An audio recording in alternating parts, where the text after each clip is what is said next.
Hello, ladies and gentlemen. Welcome to another episode of We the Ones podcast. You know me. I'm your host, Big TD. My co-host, a great brother of mine, Mr. We Promotions himself, T-Bone. What's going on, dog? What's up, baby? How you? Hey, man, I'm good, brother. Please make sure you hit that subscribe button, like button, and leave us a comment. We appreciate all feedback and support. NBA Finals, Game 5. Game 5, baby. We got a Game 5. A lot of people said, I know we said that it was going to be over. The Thunder beat the Pacers 111-104. Series is tied 2-2. Game 5 is what, tomorrow? Yes, tomorrow. I think tomorrow at 8 o'clock. Man, T-Bone, Friday. What did you take away from the game? Did the Thunder win this game or did the Pacers lose this game? Thunder won. I think both teams played good. I think that the game just leaned a little bit more towards the Thunder. Like it was a lot of defense. It was getting physical in that game. Everybody was making tough shots on both sides of the ball. But in the day, MVP Shea, he came up clutch. He Yeah, was hooping like them last 3-4 minutes. I believe he had 14 in the fourth or something like that. 15. 15 in the fourth. Yeah, he was going crazy. Like it was a good game, man. It was probably one of the best games I watched in a minute. Like it was the perfect balance of scoring and defense. Yeah. Um, I mean, Shea, he gave us what we expect from him. He's the MVP. He's done it all year long. He finished with 35 points. But the main guy that I want to give a shout out to was Alex Caruso.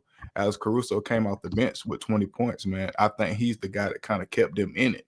Jalen Williams played well as well. He had 27 points, pounding the ball inside, just keeping pressure on Indiana the whole game. Really keeping those guys in it. Because I felt like OKC, they kind of got maybe a little fatigue or start to kind of lose a little spirit. But man, that fourth quarter, I said like 7 minutes of that fourth quarter, Shea and those guys, man, they just, took over that ball game. And to Indiana, to get my point on Indiana, they got to figure out who's going to be that guy to make that shot. OKC knows who that guy is, who's going to go give them a bucket. Give him the ball. He's either going to get a double team, get somebody open, drive in, they're going to foul him, or he's going to get a bucket. They know who their guy is. Indiana, I think they're doing it's a little soul searching now. Because that everybody's looking around, who's going to be that guy? Is it going to be Halliburton? Is it going to be Pascal Siakam? You just got a whole bunch of guys because they score in committee. So I think Rick Carlisle is kind of hard for him now, a harder coaching job to kind of see who he wants to trust. Because Tyrese can give you 30, but he's not the most consistent. So what do you think their adjustment might need to be? I personally don't think they need an adjustment, bro. I just You don't think think so? like I think the adjustment that OKC made by running double bigs, I think that played a part. But even then, it was a 7-point win. Like it wasn't anything like super duper crazy. And it I was don't see why they went away from that I don't lineup, need it. starting I don't need it. Hartenstein, I think starting Case and Wallace. I'm guessing maybe they thought he could maybe give them maybe a 3, do some stuff that Hartenstein can't do, but you kind of like taking away as far as like your defensive side. Hartenstein, he can play great defense as well. Guarding Pascal or anybody bring anything in the paint. So I don't see why the OKC's coach went away from it. Yeah, I think the Pacers need to keep doing what they're doing. Whoever got a hot hand, they get the ball. Like they done beat some tough teams this postseason. They beat the Bucks. Giannis, he always top 5 in MVP vote. Always. They done beat the Cavaliers. They was number 1 seed. New York, tough. They got 3 All-Stars on their team, in my opinion. So I think they just need to keep doing what they're doing. Trust the process. They got 2 games to go. They got to win 2 out of 3. Like this is they're not gonna get no closer than they been. A lot of Yeah, people didn't think they was gonna. I only thought they was gonna win 1 game, and they took a 2-1 lead. yeah. I had OKC winning in 5, man. It's not gonna be that, man. I feel like now it possibly could go 7. I feel like OKC is gonna win this next game because they play the best at home. It's gonna be over there in in their home arena is gonna be loud. But what better team to be in there playing than the Indiana Pacers? Man, they done it all playoffs long, facing adversity. People counting them out, and they just answered that bell.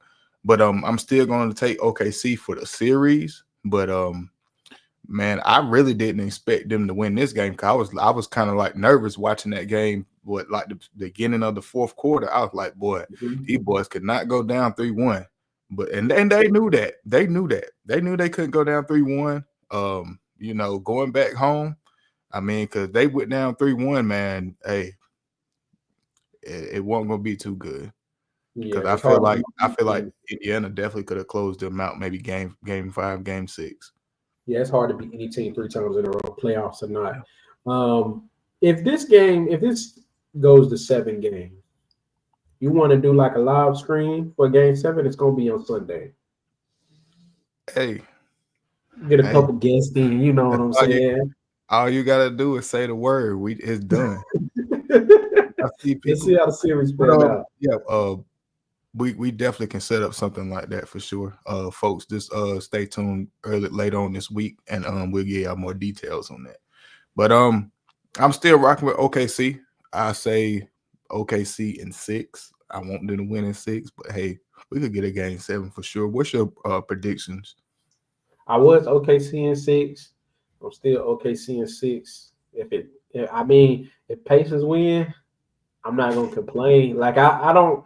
Once the semifinals was set, I was fine with whoever won the ring because it was a chance for all 4 teams. Yeah, So I'm just appreciative of a good basketball finals. If the Pacers win, though, this might be the best ring since Dirk, maybe. yeah. Like it's a big ring. Because remember when we first started talking, we was like, dang, people don't really want to see a OKC Indiana finals, but damn, boy, it's been a good one. I mean, I'm not gonna lie, it's been a damn good one. I Yeah, promise. Because I mean, it's more of the less sexy names, not the Knicks or the Timberwolves or the Boston Celtics. It's those young guys, playing hard, trying to get that first championship. They all hungry. So man, it's just been a excellent NBA Finals, man. And I look forward to more younger teams being in the finals, in years to come, man. But OKC is 6, man. That's all I got to say. all right, we'll see. Um, Desmond Bane, man, was traded to the Magic earlier today, man, for Kentavious Caldwell Pope, Cole Anthony, and 4 first-round picks. T-Bone, who do you think won this trade? The Magic, bro. No, not the Magic. The Grizzlies. The Grizzlies. My bad. I had a little relapse. 4 first-round picks for Desmond Bane is crazy. Like he's not a bad player. Don't get me wrong, but if you have players like KD, Antetokounmpo, these big names talking about they looking to get traded or their futures in question, what the hell is they gonna be worth? Like Desmond Bane, he's a 20 point per game scorer, 3 rebounds, 5 assists. Great 3 and D player. But four first round picks, that's a lot. I think he will mesh well with the team too. I think he'll be a perfect fit because the Mhm. Magic are a more defensive team and they've have issues with good spacing. I think he'll help with the spacing and he'll be a good combo guard to back up because his playmaking has got better over the past few seasons. Um, but 4 first-round picks is a lot. I get it; they're a young team, but that's still a lot, man. I just don't know how you slice that. If it would have been 2, or maybe even 3, it might have been a little more, or whatever. But 4, it's a lot, man. Just like I told you off camera, when I seen it, I was like, "Damn, who did they get? Ja, 4 first round picks for the. Come on, bro.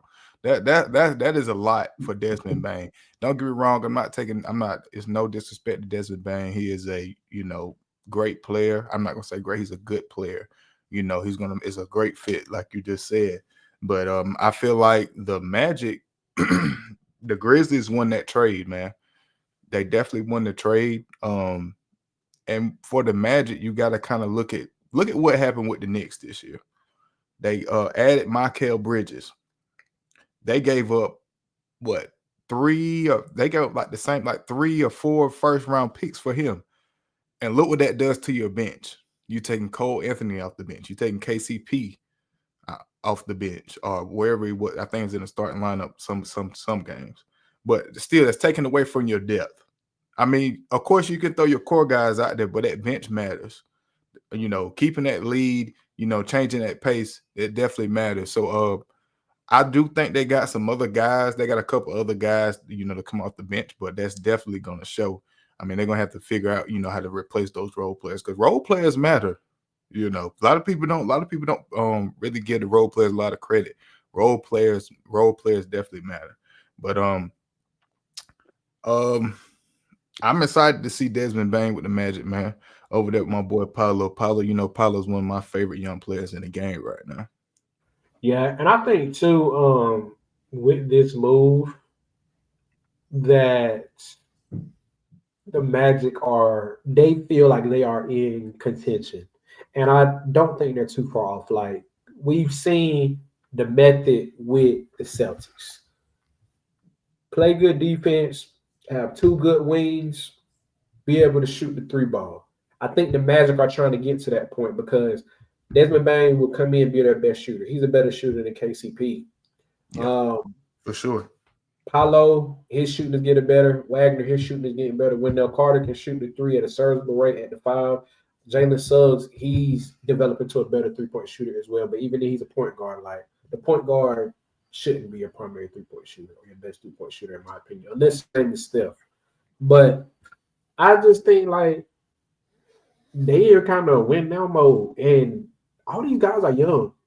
I think everybody is under 30 that they have right now. Maybe in the starting lineup, maybe not Wendell, but he ain't no more I than think he's 31. only like 29, Yeah, 29. he's close. So I mean, but even then, that's a good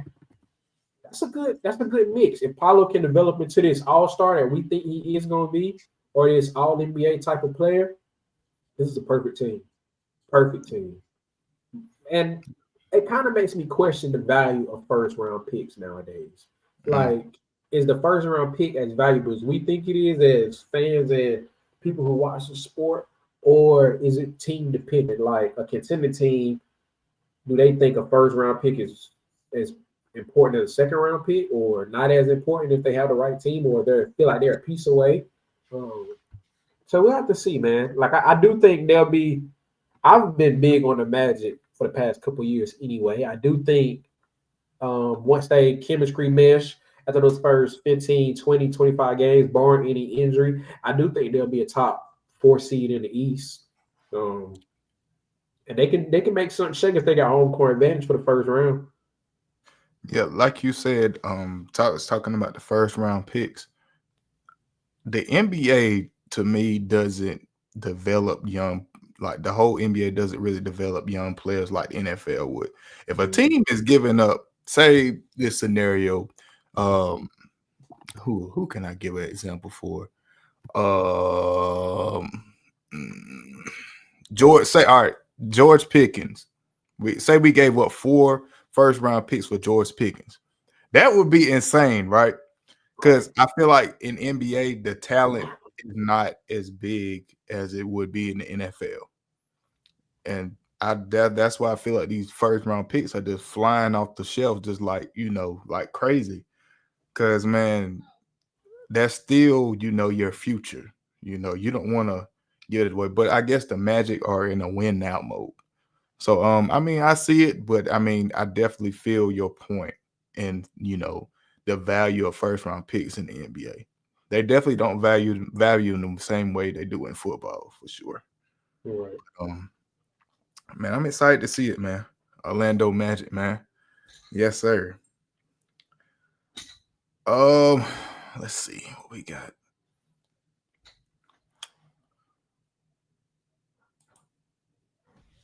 Several teams are interested in Kevin Durant, man, this offseason.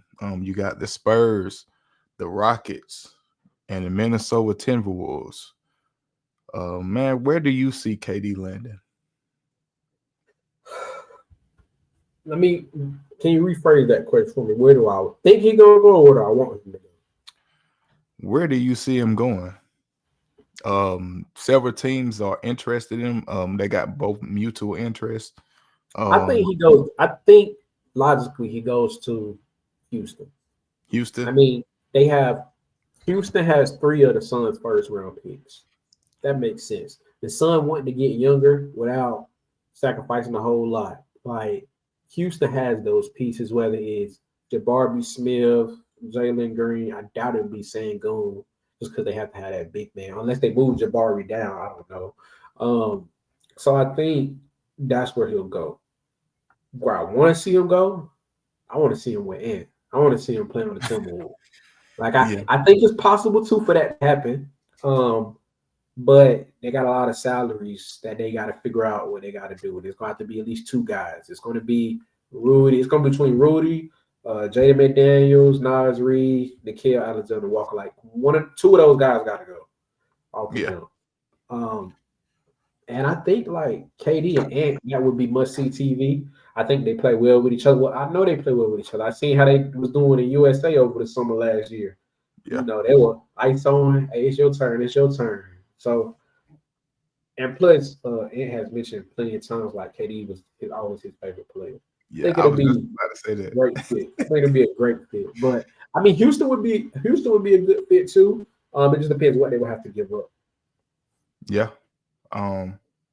It's kind of like with Houston. I'm gonna speak on Houston because you hit spot on about Minnesota.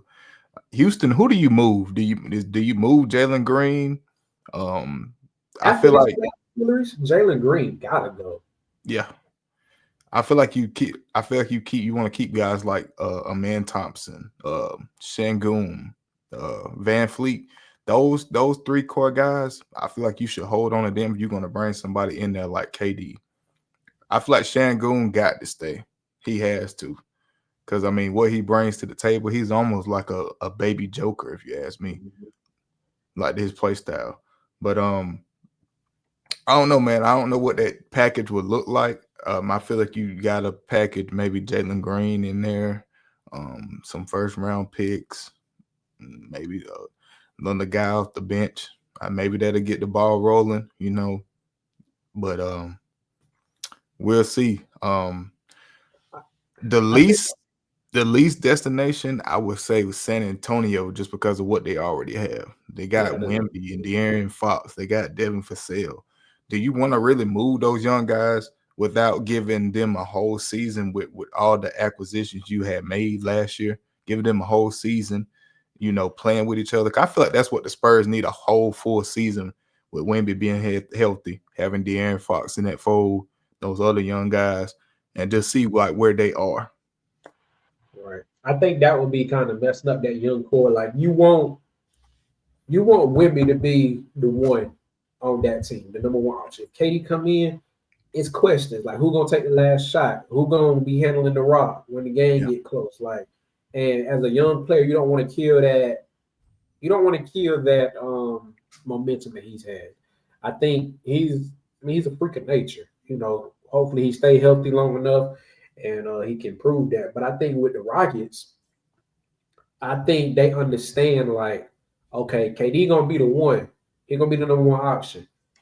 But it's mean to him. Once KD retire, let Sangoon be the number 1 option because he gonna learn from somebody around his height.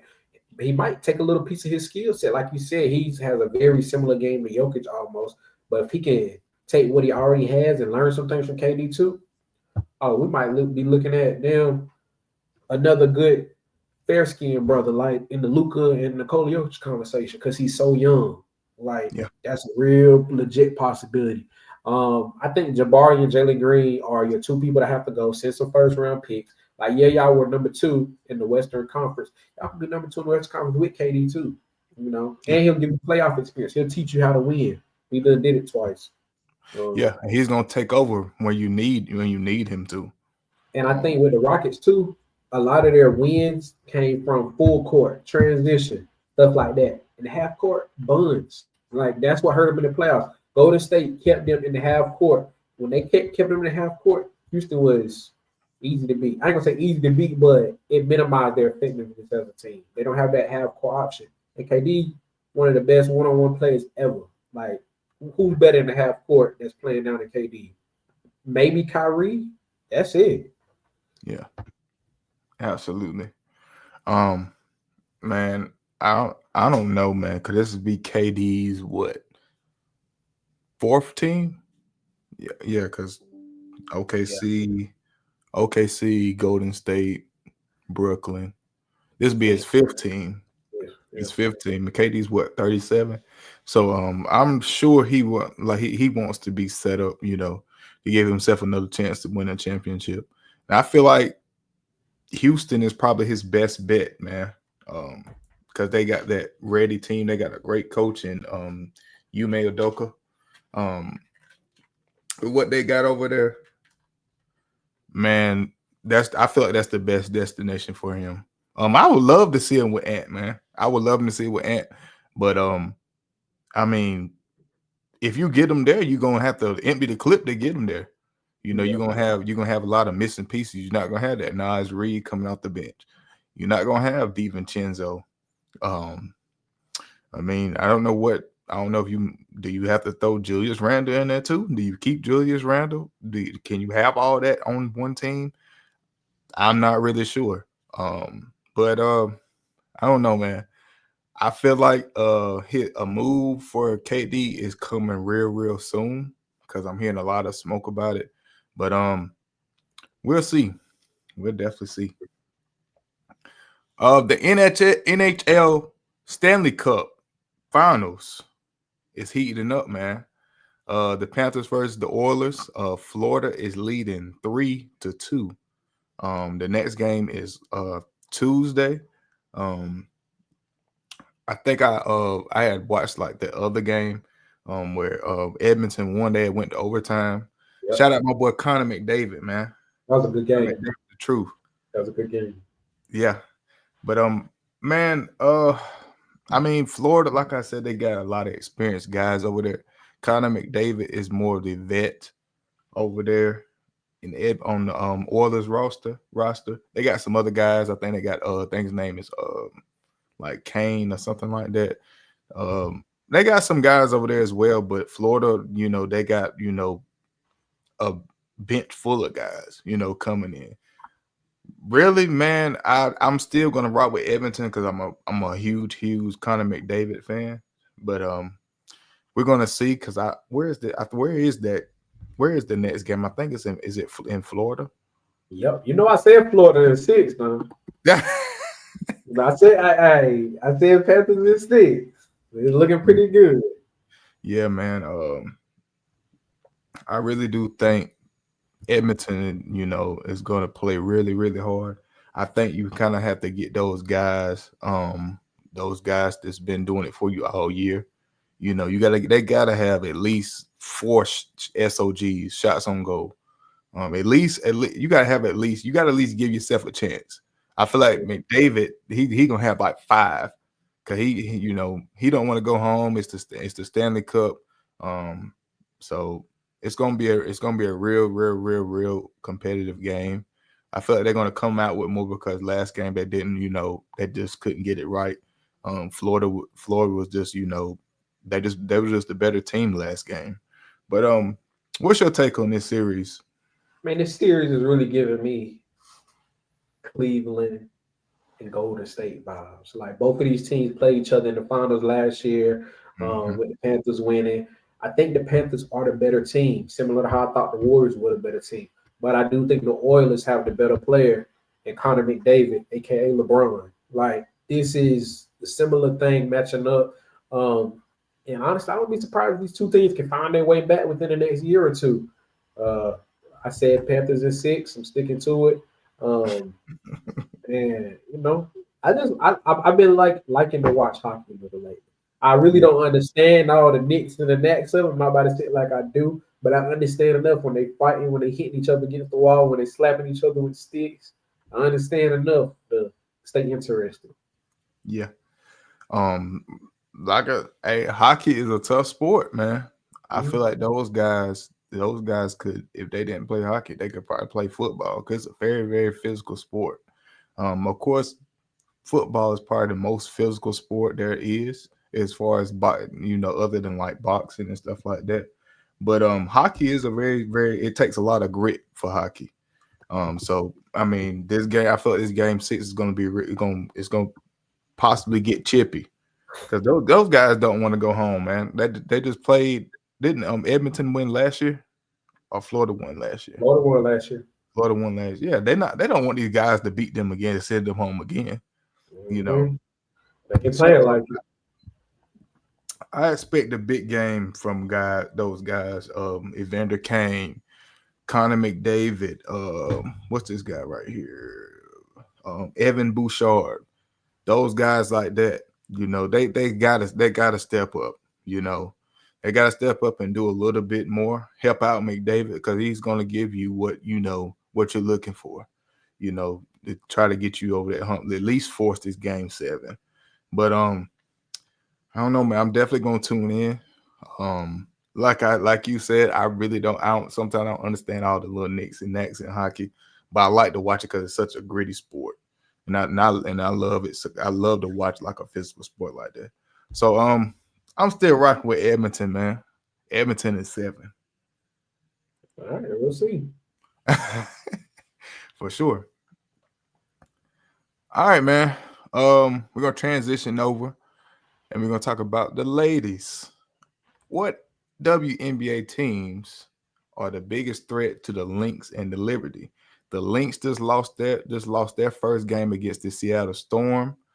Uh, I think it was like Wednesday. The Liberty just lost yesterday to the Indiana Fever. Caitlin Clark came back and boy, she was great yesterday, man.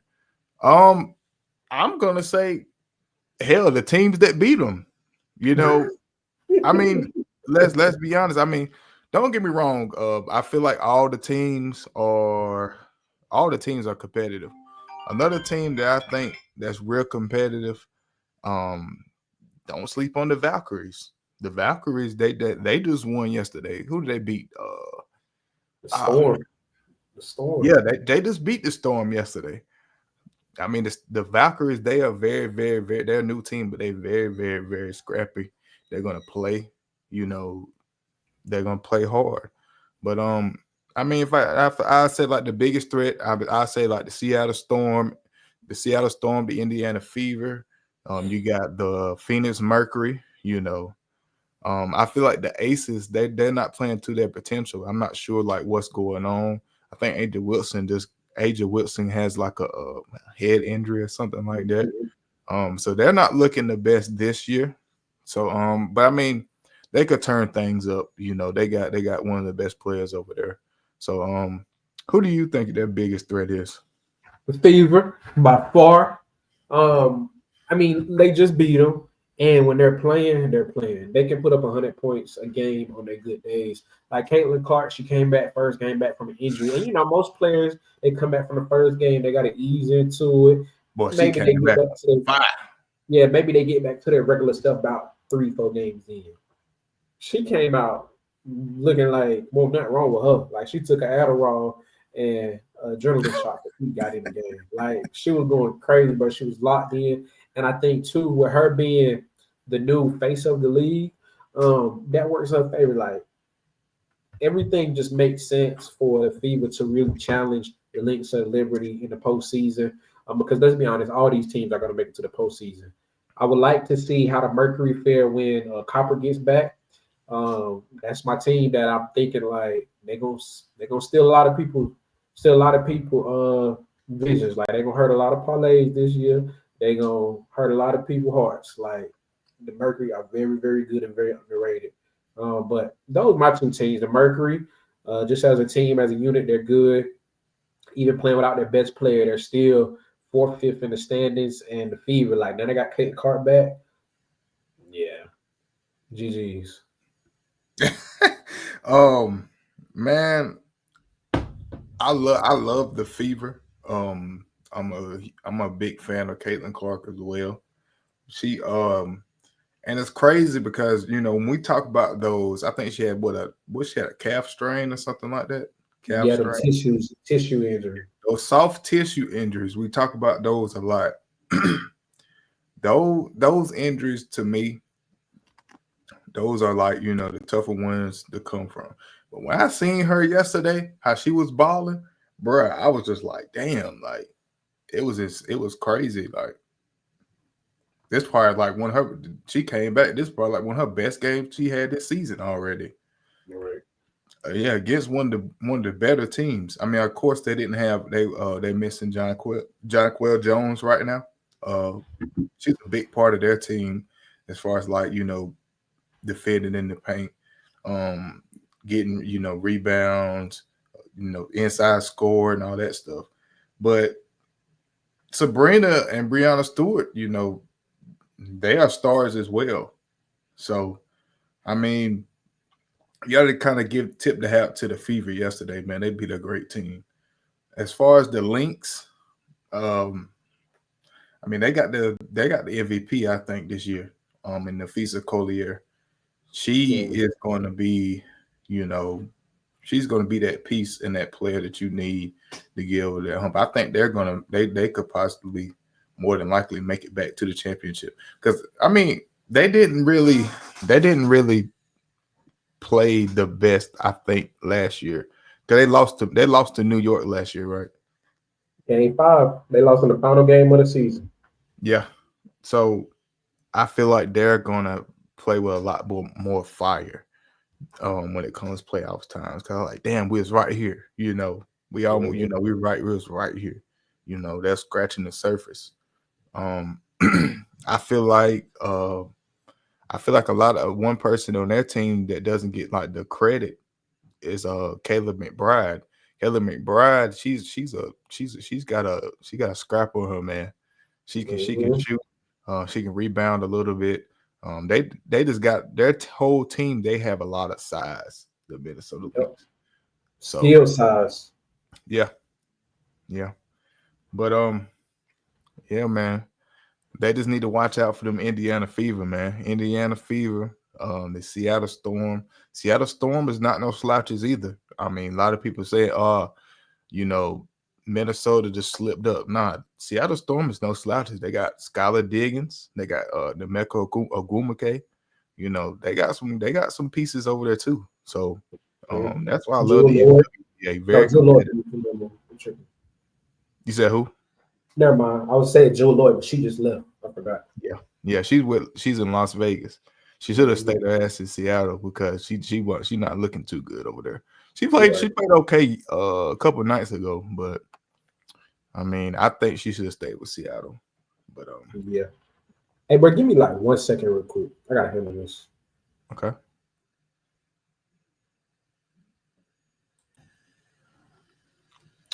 All right, there was an article, man, dropped, man.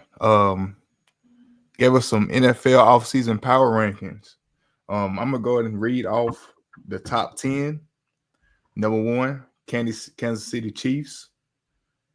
Number 2, Philadelphia Eagles. Number 3, Buffalo Bills. Number 4, Baltimore Ravens. Number 5, Detroit Lions. Number 6, Los Angeles Rams. Number 7, Denver Broncos. Number 8, Los Angeles Chargers. Number 9, 49ers. Number 10, Green Bay Packers. T-Bone, do you agree with that list?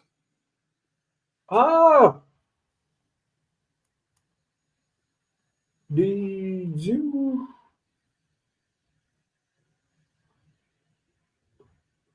Say it again. Did you say anything about the Cowboys?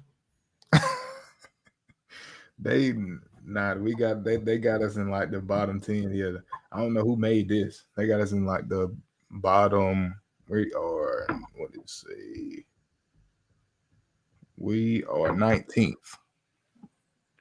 in that order. Bro, do I look frozen on your side? No, you good. Okay. All right, that's great. Yeah, but I was a little surprised at this list. It was some teams that I felt like were too high, some teams I felt like were too low.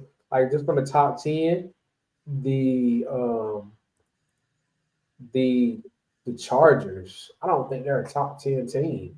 Like, Yeah, they didn't do anything to prove their stuff to me either. So I don't see why they're in there.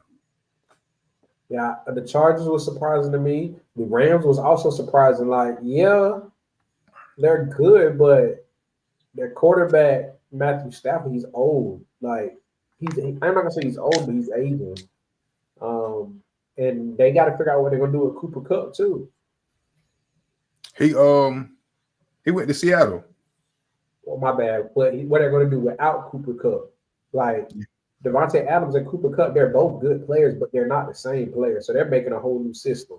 Unless they're gonna make Puka Nakua or something like what Cooper Cup was. Um, and their line is in question too. I don't know how good their line is. I think it's relatively average. The game won and lost in the churches, bro. I think Puka for the Rams. Just speaking on the Rams, I think Puka is a Swiss Army knife. I seen them hand him the ball off. I see him take some screen passes. So I think he'll take that part, and do well with it just because of how much of a great player he is and what he can do with the ball in his hands. As far as Devontae, I'm really intrigued to see what's gonna happen there because I mean Matt Stafford is one of the top quarterbacks. He may be old, but he's still one of the top quarterbacks. So I want to see how their chemistry is going to be. You said about the Cowboys. I feel like the Cowboys are too low. I mean, I feel like we're being disrespected. I mean, not being a homer, but I really do feel like we're being disrespected with the acquisition of George Pickens. George Pickens is a slapper or a scrub or something. I mean, I feel like I'm not gonna say we're top 10. I say at least maybe 12, 13 should be in that area, not all the way at 19. But I'm guessing they going off of last year's record or whatever. So I guess that makes sense. Yeah, I think just doubling back, Broncos, they were 7. I love the fact that people are showing the Broncos love. The Broncos are a very underrated team. Their defense is not a slouch, and they have a rising quarterback in Bo Nix, who was a stud at Oregon, and he's gonna be a stud in the league. Granted, he's a little older, but he can manage a game. Like, and I really can see the Denver Broncos being a team that has a lot of similarities to the 49ers of years past. Um, Defense, game manager, quarterback, weapons who gonna do what they need to do to keep the chains moving, and they gonna beat guys on time of possession. They just got J.K. Dobbins. Yeah, he been hurt a lot, but he can figure it out a little bit. They got Evan Ingram, a tight end, the quarterback best friend, and then they got some decent receivers like You said Debo Evan Samuel. Ingram. Evan Ingram. He went to the Broncos. Yep, Damn, that's a yep. good piece. So I think that's a good group. Just doubling back on Green Bay, like I think we're at 10. I think that's fair because we beat teams we were supposed to beat last year. We lost to teams that we was gonna lose to. We didn't really have too many teams that upset us. We didn't really upset too many teams.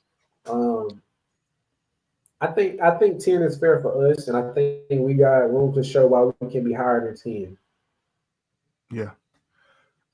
Speaking on your team, I want to ask you a question. How do you think y'all are going to hold up at the cornerback position with Jair Alexander being released? Shit, the best ability is availability. I believe he only played like 6 to 8 games in the past couple of seasons. Like, when I'm not saying the past couple, I'm not meaning each season. I mean together.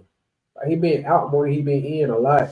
Yeah, I Um, think it said 14 over the past 2 seasons. So I think they play like 7 games each year. yeah, So yeah. So it's like that's not enough to be paying. And then on top of that, you older.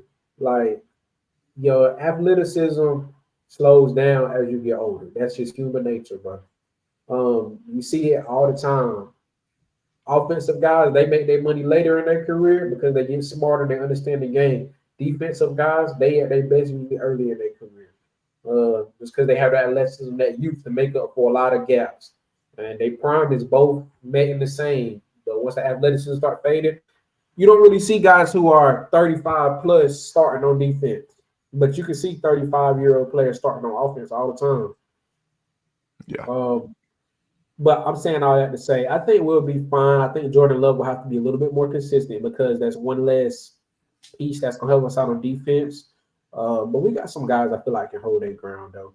I think he probably gonna be a little more have to pass a little bit more because we're probably gonna be playing not with the lead. I'm not saying we're gonna be behind, but we're not. Yeah. But either way, I think we'll be straight. Yeah, I think y'all will be okay. Because y'all have a good core, like good front seven, a decent front seven. Now the best thing to a front seven would be, good covering corners. And I'm trying to think who y'all got. Y'all still got Stokes, Nixon, and I think what's the other young guy's name? Valentine. Yeah. And then who was over there? Valentine. So I felt those guys will hold up. But we'll see, man. Cause we got y'all. We got Hobbs too. We just signed him from the Raiders. He was Nate nice. Hobbs. Yeah, Nate Hobbs. Facts. Yeah, but don't forget we got y'all week 4. So folks, y'all remember we got the Green Bay Packers on week 4. And we might have to put like a little friendly bet or something like that on that, because that's gonna be one of the ones that we gonna be waiting on. I got that circled on my calendar. All right, man. When we 3-1 or 3-0, and y'all not we 3-0 and y'all 1-2. I don't want to be like, nah, let's sell it back. Like, nah, buddy. But yeah, definitely got that one circled. Yeah, man, because we owe y'all one, man. Y'all was disrespectful last time y'all was in Jerry World. Disrespectful. So gotta come, piss on y'all parade. You know what I'm saying? Gotta come up in Lambeau, the frozen tundra, as they say. We gotta come up in there and take that over, walk in your trap, take over your trap. You know what I'm saying? Right. But all we gotta do is get somebody to fight George Pickens, and we good. Hey, look, man, we gonna keep his head on straight, man. He gonna be all right. We're gonna keep him happy in Dallas, man. Right. That's all he needs was a change of scenery. But I won't be surprised, man, if he get a little out of character. That's just, his nature, man. That's just who he is. Mm-hmm. But all right, man. Let's talk about some boxing, man. The futures of the lightweight and the super lightweight divisions, man. So we're talking the 135 division and the 140 division. I like who I got. I like Keyshawn Davis. 13-0. Shakur Stevenson. I think ain't tanking that division as well. Yep. Yeah, so I wouldn't really say he the future because he's already at the top of the division. So I say like those young guys like Keyshawn Davis, Shakur Stevenson, super lightweight. I'm gonna go Richardson Hitchens. Did you see his fight against Cambosa yesterday? Yeah. Or did you look at the highlights? Yeah, he was talking shit at the end too. Hey, that boy crazy, man. Hey man, Devin Haney, you better do something, man. You can't let that man. You can't let that man say fuck you. Live TV at that. On live TV, bro, I thought it was fake when I seen it. I was like, did this man really just say that? I'm talking about, he said fuck you and your daddy right before Father's Day. That's crazy work. Crazy work. Hey, Devin Haney, man. Devin Haney, boy, you gotta put a whooping on that boy. You gotta do something. Cause ain't no way. How you let somebody say fuck your daddy the day before Father's Day? That's crazy. That's crazy. But I really like this 135, 140 division. For somebody that follows boxing on a regular basis, I think this will be the best division for at least the next 2-3 years at minimum. Possibly 5, depending on how things turn out. Like you mentioned some of the top names like the Davises, the Stevensons, Davis, well, both of the Davis, Javante and Keyshawn. But it's some names that I feel like a lot of people don't know. Abdullah Mason, stud. Like, he young too, bro. Probably like 21, 22. He just put on a show. He's 19-0. He has a big fight coming up soon with Sam Noakes for the IBF belt that Keyshawn Davis had to vacate because he came in overweight over his fight last weekend.